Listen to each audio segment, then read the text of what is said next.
Salut mes chers collégiens, mes chères collégiennes. Cette leçon est réservée surtout aux élèves de la première année collégiale. Et dans cette séance de lecture, Inch'Allah, on va essayer ensemble de dégager la structure d'un récit. La structure d'un récit. Mais tout d'abord, avant de commencer, on est dans le deuxième semestre. Il faut comprendre la compétence et aussi le projet du deuxième semestre avant de commencer le travail.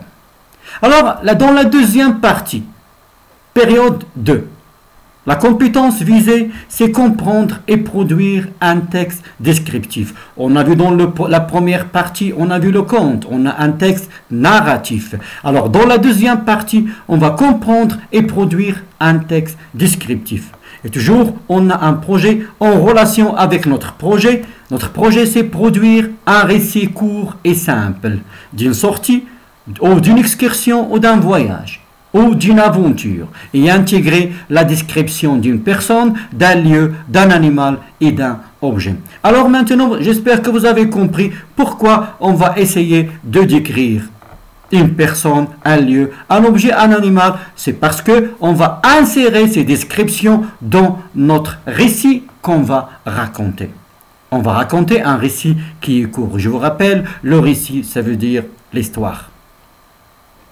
Alors, la compétence visée, c'est comprendre et produire un texte descriptif. Ça veut dire, Inch'Allah, on va décrire un personnage, on va décrire aussi un animal, on va décrire un objet, des objets, et aussi on va décrire un lieu. Et toujours, pour insérer ces descriptions dans le récit qu'on va raconter. Toujours, produire un récit court et simple d'une sortie, ou bien d'une excursion, d'un voyage ou d'une aventure.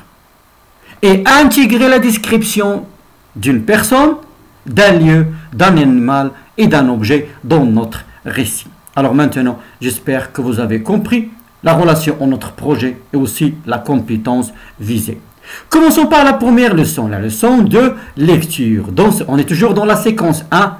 Rédiger, élaborer le canevas du projet. Ça veut dire, on va commencer le travail, on va rédiger le canevas de notre projet, le plan de notre projet. On peut se diviser en groupes et pour chaque groupe, ils vont choisir leur projet. Et aussi, on aura un projet qu'on va faire ensemble. Dans cette séance de lecture, Inch'Allah, on va essayer de dégager la structure d'un récit. Un matin de février en plein hiver, je pris ma sacoche et j'allais chez mon ami qui m'attendait au seuil de sa maison. La veille, on s'était mis d'accord pour aller à la forêt voisine faire une randonnée.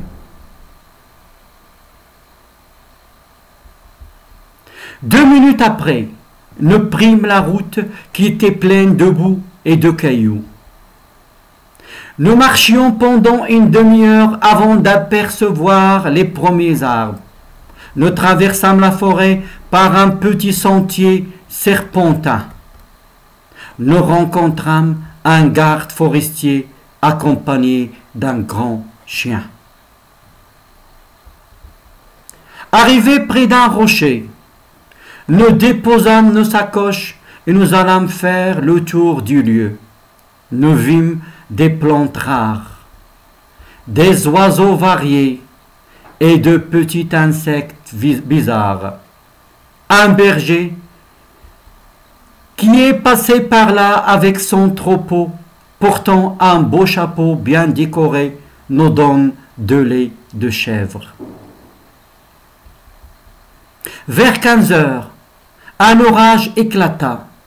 Nous quittâmes ces lieux magnifiques et nous retournions chez nous. Alors, j'espère, mes chers, que vous avez bien écouté ce récit. Alors, qu'est-ce que vous remarquez? Essayez de relever tout d'abord les personnages, combien de paragraphes on a, et aussi les étapes de ce récit. Alors, je vais procéder, Inch'Allah, à une deuxième lecture du texte. Voilà. Un matin de février en plein hiver, je pris ma sacoche et j'allais chez mon ami qui m'attendait au seuil de sa maison. La veille, on s'était mis d'accord pour aller à la forêt voisine faire une randonnée. 2 minutes après, nous prîmes la route qui était pleine de boue et de cailloux.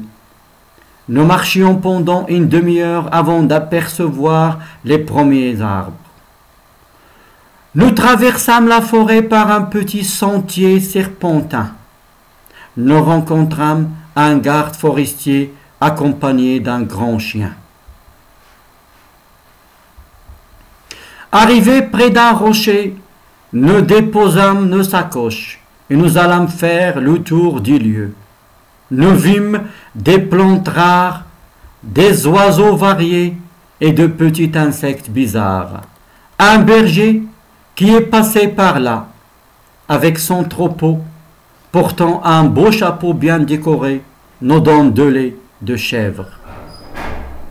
Vers 15 heures, un orage éclata. Nous quittâmes ces lieux magnifiques et nous retournions chez nous. Alors, comme vous avez remarqué, toujours on veut dégager la structure de ce récit. Alors, ce récit se divise en combien d'étapes? Et comme vous avez remarqué, il y a 3 paragraphes, ça veut dire on peut dire qu'il y a 3 étapes. Commençons par la première étape dans notre récit. Alors on a la première étape, le temps de l'action. Quel indicateur temporel on a utilisé?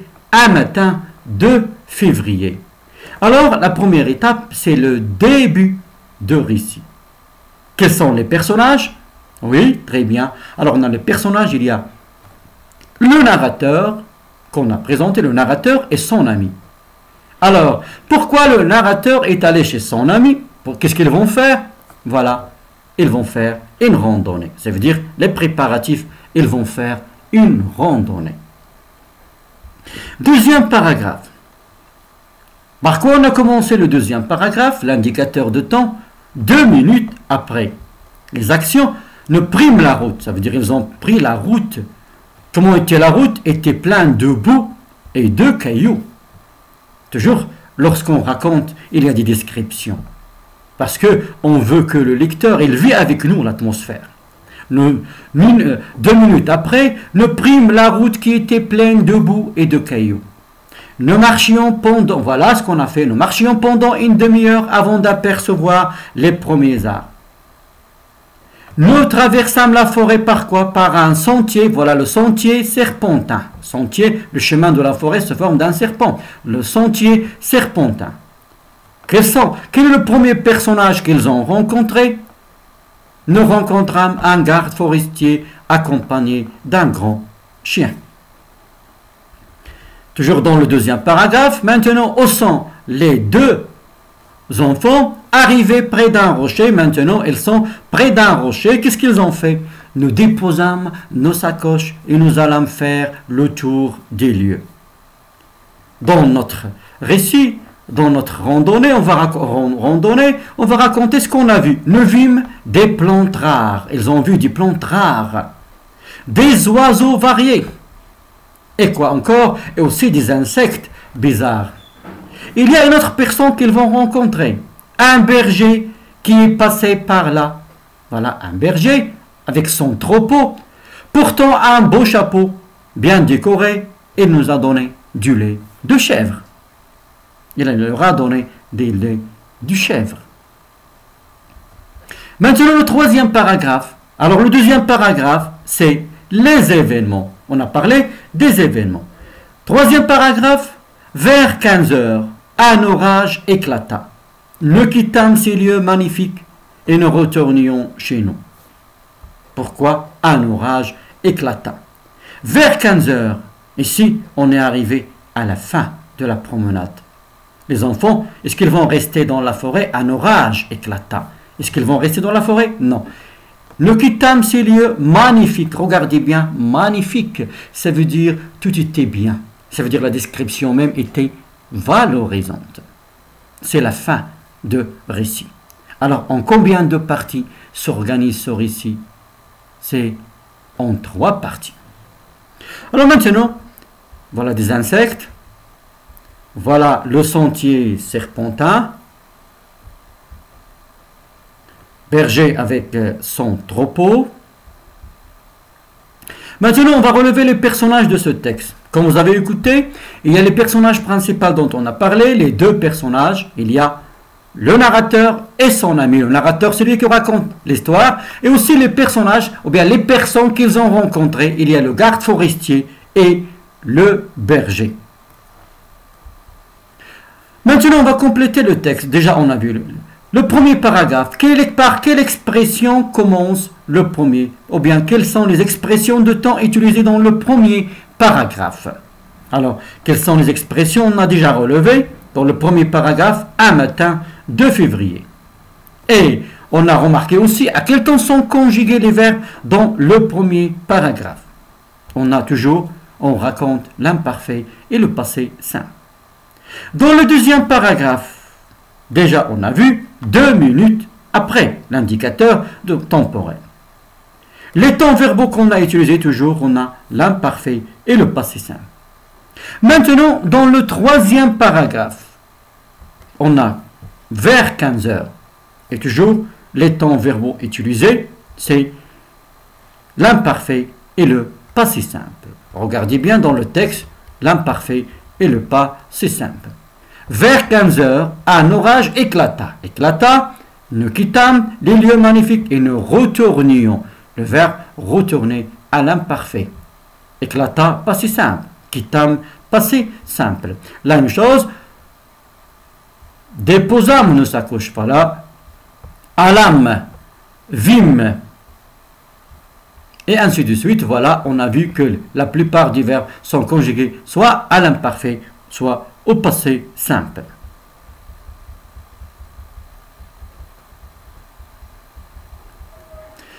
Maintenant, je dégage, toujours on a déjà dégagé la structure générale de ce court récit. Par quoi on a commencé? Le début de récit. Alors, dans le début, qu'est-ce qu'il y a? Ici, dans le début, le narrateur prit sa sacoche, alla chez son ami pour faire une randonnée, une promenade dans la forêt. Ça, c'est le début de récit. Deuxième étape, les événements. Prendre la route tous les deux, marcher une demi-heure, traverser la forêt, déposer les sacoches près d'un grand rocher. La fin du récit, c'est un orage éclata, ils quittèrent la forêt et rentrèrent à la maison. Voilà les étapes de récit.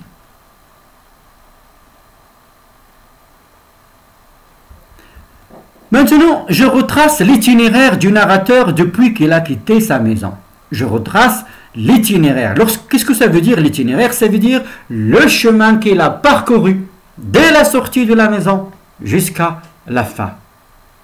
Alors, quel est le chemin? La première chose. Qu'est-ce qu'il a fait le narrateur? Il est sorti de la maison. Très bien. La première chose, il est allé chez son ami. Très bien. Après, tous les deux, ils vont prendre la route. Alors, quel est l'itinéraire? J'espère que vous allez relever l'itinéraire du narrateur depuis qu'il a quitté la maison. Ça veut dire le chemin qu'il a traversé au début jusqu'à la fin. Oui? Alors, j'espère que vous avez relevé. Alors, on a allé chez son ami pour faire une randonnée dans la forêt. Ils vont prendre la route, marcher pendant une demi-heure, traverser la forêt par un petit sentier serpentin, rencontrer un garde forestier, arriver près d'un rocher, déposer les sacoches, aller faire le tour du lieu, quitter la forêt à la fin et revenir à la maison. Alors voilà le chemin, voilà l'itinéraire qu'il a parcouru le narrateur avec son ami. Alors, dans le dernier paragraphe, le mot qui permet au narrateur d'exprimer un jugement positif. Déjà, on l'a relevé. Alors, vous avez vu comment était la randonnée, comment était la promenade dans la forêt. Alors, l'adjectif ici, c'est magnifique. Magnifique. Maintenant, je relève dans le texte les personnages qu'on a rencontrés. Déjà, on a vu les personnages. Il y a 2 personnages, le garde forestier et le berger. Les lieux visités. Ici, ils ont fait une promenade où? Très bien, dans la forêt. Et les animaux qu'ils ont vus. Quels sont les animaux qu'ils ont vus? Ils ont vu un chien, des oiseaux variés, des insectes et un troupeau. Les végétaux qu'ils ont aperçus. Les végétaux. Quels sont les végétaux qu'ils ont aperçus? Ils ont vu des plantes rares et des arbres. Maintenant, quels sont les objets aperçus? Ils ont vu des cailloux par terre, un rocher, un chapeau. Voilà ce qu'ils ont vu. Alors, la structure d'un récit, voilà les étapes de récit. Dans le début de récit, ce qu'on fait, on parle des préparatifs. On prépare à faire une promenade. C'est pour cela que le narrateur est allé chez son ami. Les expressions de temps qu'on peut utiliser, un matin, en plus une date, en 2005, en 2015, etc., à midi, par une belle journée de printemps, etc. Deuxième étape, les événements. Il faut marquer le départ. On va prendre la route, le départ, et aussi les actions de personnages. Et on peut utiliser des indicateurs de temps comme une demi-heure plus tard, quelques instants après, après 3 jours, etc. Et la troisième étape, c'est la fin. La fin du récit. Le retour, ça veut dire on va revenir les temps à la tombée de la nuit, vers plus l'heure, etc. Ou bien à la fin, tout simplement. Alors, combien d'étapes? Ou bien combien d'étapes? On a la première étape, le début du récit. Deuxième étape, l'événement, ou bien les événements. Et la troisième étape, la fin du récit. Alors, on a les étapes de récit, ou bien la structure d'un récit qui est court. C'est le début du récit, les événements et la fin du récit. Alors maintenant, à nous de s'exercer et s'entraîner. Je sépare à l'aide d'un slash les 3 étapes du récit. Je souligne les expressions de temps utilisées. Alors, je vais séparer à l'aide d'un slash les 3 étapes du récit. Et je souligne les expressions de temps utilisées. Le week-end dernier, j'étais allé à la campagne chez mes grands-parents. Moi, ma sœur et ma cousine, nous étions partis vers 8 heures du matin nous promener dans les champs. Sur notre chemin, nous avions profité du paysage et ramassé des fleurs, histoire de faire une décoration dans la maison. Nous étions arrivés dans un endroit calme. L'air était frais à sentir. Nous avions donc décidé de faire un pique-nique sur l'herbe douce. Puis, nous avions continué notre exploration. En notre compagnie, il y avait notre chien qui lui aussi avait aimé la promenade. Au coucher du soleil, nous étions rentrés à la maison. Alors je vais répéter la lecture et vous allez essayer de séparer chaque étape dans ce court récit et aussi souligner les expressions de temps utilisées. Le week-end dernier, j'étais allé à la campagne chez mes grands-parents. Moi, ma sœur et ma cousine, nous étions partis vers 8 heures du matin nous promener dans les champs. Sur notre chemin, nous avions profité du paysage et ramassé des fleurs, histoire de faire une décoration dans la maison. Nous étions arrivés dans un endroit calme, l'air était frais à sentir. Nous avions donc décidé de faire un pique-nique sur l'herbe douce. Puis, nous avions continué notre exploration. En notre compagnie, il y avait notre chien qui lui aussi avait aimé la promenade. Au coucher du soleil, nous étions rentrés à la maison. Alors, j'espère que vous avez relevé tout d'abord la première partie. Alors, où est la première partie? Oui? Alors, la première partie, le week-end dernier, j'étais allé à la campagne chez mes grands-parents. Moi, ma sœur et ma cousine, nous étions partis vers 8 heures du matin nous promener dans les champs. Alors, où est la première partie?